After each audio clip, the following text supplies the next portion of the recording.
नमस्कार दोस्तों, मैं रीना आपके अपने channel Reena kitchen and Indian blog से स्वागत करती हूँ। तो प्रदोष व्रत कथा आज है शुक्ल प्रदोष व्रत और पूजा के दौरान आपको जरूर पढ़नी चाहिए यह व्रत कथा। आज प्रदोष व्रत है और आज शुक्रवार भी है, तो ऐसे में इस व्रत को शुक्ल प्रदोष व्रत कहा जाता है। आज शुक्ल पक्ष की त्रयोदशी तिथि है और यह तिथि भगवान शंकर को समर्पित है।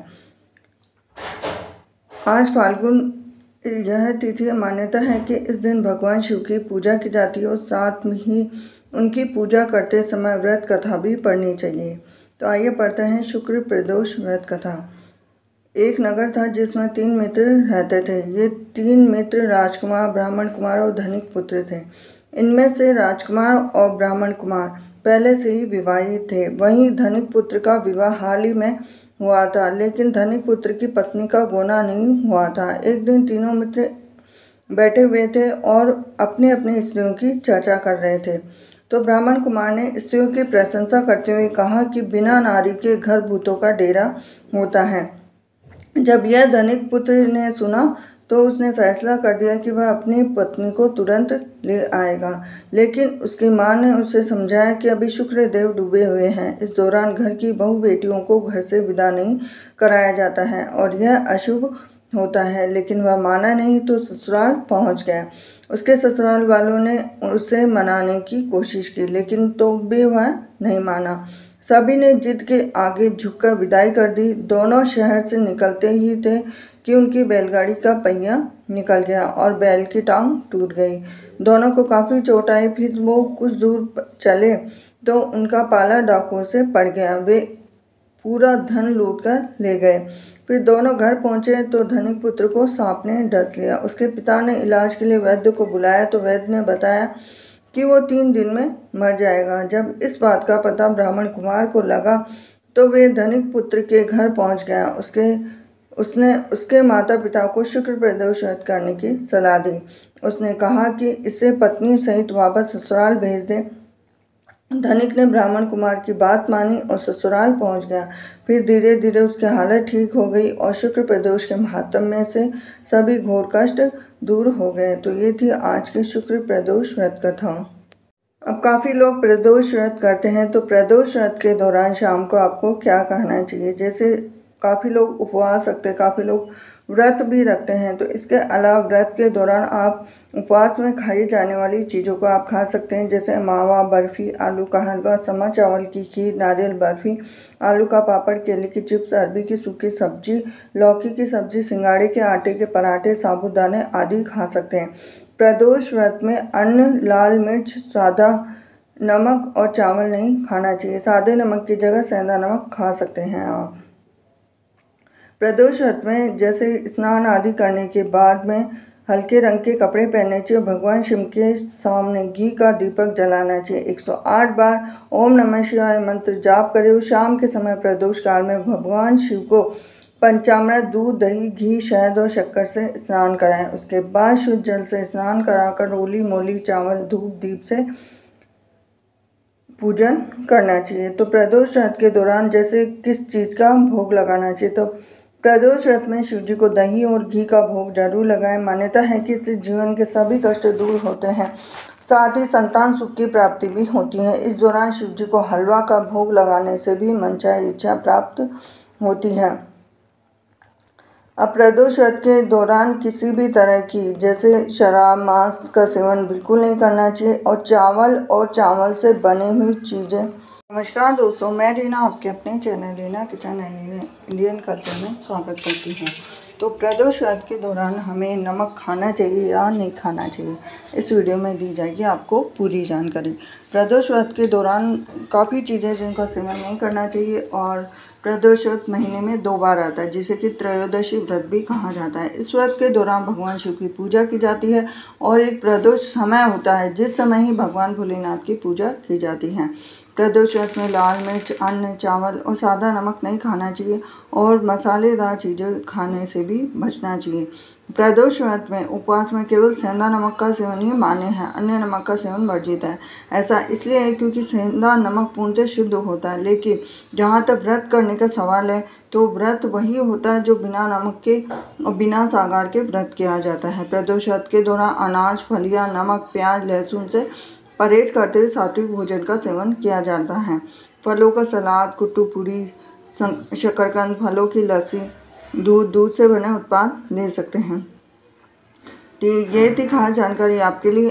तो व्रत में और दूसरा नमक है, काफ़ी लोग रहते हैं जिन लोग कमेंट करते हैं कि हमारी जो बीपी लो होता है तो हम क्या व्रत के दौरान सेंधा नमक खा सकते हैं। तो जब आपकी सेहत का सवाल आता है तो उसके दौरान आप सेंधा नमक खा सकते हैं, लेकिन जहाँ तक हो सके जब आप व्रत करते हैं तो व्रत में तो वो नमक खा सकते हैं, सेंधा नमक, और दूसरा नमक नहीं खाना चाहिए, सादा नमक प्रदोष व्रत में।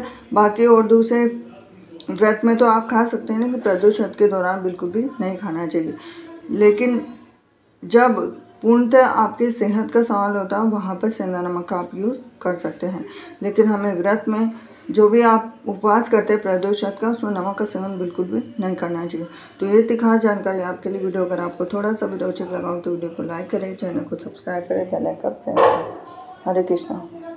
नमस्कार दोस्तों, मैं रीना आपके अपने channel Reena kitchen and Indian culture में स्वागत करती हूँ। तो प्रदोष व्रत के दौरान हमें नमक खाना चाहिए या नहीं खाना चाहिए, इस वीडियो में दी जाएगी आपको पूरी जानकारी। प्रदोष व्रत के दौरान काफ़ी चीज़ें जिनका सेवन नहीं करना चाहिए, और प्रदोष व्रत महीने में 2 बार आता है, जिसे कि त्रयोदशी व्रत भी कहा जाता है। इस व्रत के दौरान भगवान शिव की पूजा की जाती है, और एक प्रदोष समय होता है जिस समय ही भगवान भोलेनाथ की पूजा की जाती है। प्रदोष व्रत में लाल मिर्च, अन्न, चावल और सादा नमक नहीं खाना चाहिए, और मसालेदार चीज़ें खाने से भी बचना चाहिए। प्रदोष व्रत में उपवास में केवल सेंधा नमक का सेवन ही मान्य है, अन्य नमक का सेवन वर्जित है। ऐसा इसलिए है क्योंकि सेंधा नमक पूर्णतः शुद्ध होता है, लेकिन जहाँ तक व्रत करने का सवाल है तो व्रत वही होता है जो बिना नमक के और बिना सागार के व्रत किया जाता है। प्रदोष व्रत के दौरान अनाज, फलियां, नमक, प्याज, लहसुन से परहेज करते हुए सात्विक भोजन का सेवन किया जाता है। फलों का सलाद, कुट्टू पूरी, शकरकंद, फलों की लस्सी, दूध से बने उत्पाद ले सकते हैं। ये थी खास जानकारी आपके लिए। तो व्रत में और दूसरा नमक है, काफ़ी लोग रहते हैं जिन लोग कमेंट करते हैं कि हमारी जो बीपी लो होता है तो हम क्या व्रत के दौरान सेंधा नमक खा सकते हैं। तो जब आपकी सेहत का सवाल आता है तो उसके दौरान आप सेंधा नमक खा सकते हैं, लेकिन जहाँ तक हो सके जब आप व्रत करते हैं तो व्रत में तो वो नमक खा सकते हैं, सेंधा नमक, और दूसरा नमक नहीं खाना चाहिए, सादा नमक प्रदोष व्रत में। बाकी और दूसरे व्रत में तो आप खा सकते हैं, लेकिन प्रदोष व्रत के दौरान बिल्कुल भी नहीं खाना चाहिए। लेकिन जब पूर्णतः आपकी सेहत का सवाल होता है वहाँ पर सेंधा नमक का आप यूज़ कर सकते हैं, लेकिन हमें व्रत में जो भी आप उपवास करते हैं प्रदोष व्रत का, उसमें नमक का सेवन बिल्कुल भी नहीं करना चाहिए। तो ये थी खास जानकारी आपके लिए। वीडियो अगर आपको थोड़ा सा भी रोचक लगा हो तो वीडियो को लाइक करें, चैनल को सब्सक्राइब करें, बेल आइकन प्रेस करें। हरे कृष्णा। दोस्तों, मैं रीना आपके अपने चैनल रीना किचन रेसिपी एवं व्लॉग्स में स्वागत करती हूँ। तो त्रयोदशी यानी प्रदोष व्रत के दौरान क्या आप बैंगन का सेवन कर सकते हैं या नहीं कर सकते हैं। तो ऐसा कहते हैं कि इन चीज़ों को अर्पित करने से भोलेनाथ रुष्ट हो सकते हैं। ये चीज़ें खाने से भी बचना चाहिए, क्योंकि प्रदोष व्रत के दिन कुछ खास चीज़ें खाने से बचना चाहिए, खास तौर पे महिलाओं को क्या पुरुष को भी बैंगन, पत्तेदार सब्जियां, लहसुन, प्याज, मांस या शराब का सेवन नहीं करना चाहिए, और तामसिक भोजन की बजाय सात्विक खाने का सेवन नहीं करना चाहिए। अब प्रदोष व्रत के दौरान बैंगन का सेवन क्यों नहीं करना चाहिए, वीडियो के आखिर में मैं आपको बताऊंगी। क्योंकि जो बैंगन है वो रजोगुण का सबसे ज़्यादा प्रभाव होता है और सात्विक भावों को कम करता है। इसके अलावा इससे त्वचा रोग होने की भी संभावना होती है। बैंगन काम भाव को भी बढ़ाता है। इसके साथ ही इस तिथि को, जो त्रयोदशी तिथि है, वो उस दिन बैंगन का सेवन खास तौर पे नहीं करना चाहिए, क्योंकि ये आपकी संतान के लिए हानिकारक हो सकता है। सबसे खास वजह यही है कि त्रयोदशी यानी प्रदोष व्रत के दौरान बैंगन का सेवन इसलिए नहीं किया जाता, आपकी संतान को कुछ भी हो सकता है। साथ ही साथ जो बैंगन है खास तौर पे हानिकारक भी माने जाती है, तामसिक गुण को बढ़ाते हैं। साथ ही साथ बैंगन गर्म भी होते हैं। त्रयोदशी तिथि खास तौर पर भगवान शिव जी की पूजा की जाती है। प्रदोष व्रत के दौरान जब शाम के समय पूजा की जाती है तो भगवान शिव को एक खास समय माना जाता है, जिस समय के अंदर प्रदोष काल माना जाता है, जो कि शाम के समय भगवान भोलेनाथ की पूजा की जाती है। तो ये खास समय होता है जिस दौरान प्रदोष व्रत में भगवान भोलेनाथ को आप कुछ भी चढ़ा सकते हैं। जैसे सुबह आप जल चढ़ाते हैं तो शाम के समय में त्रयोदशी तिथि को खास तौर पर प्रदोष व्रत के दौरान जो भी व्रत और उपवास करते हैं उनको बैंगन बिल्कुल भी भगवान भोलेनाथ को नहीं चढ़ाने चाहिए, न ही खुद को बैंगन का सेवन करना चाहिए। तो ये थी खास जानकारी आपके लिए। वीडियो अगर आपको पसंद आया तो वीडियो को लाइक करें, चैनल सब्सक्राइब करें, बेल आइकन प्रेस करें। हरे कृष्णा।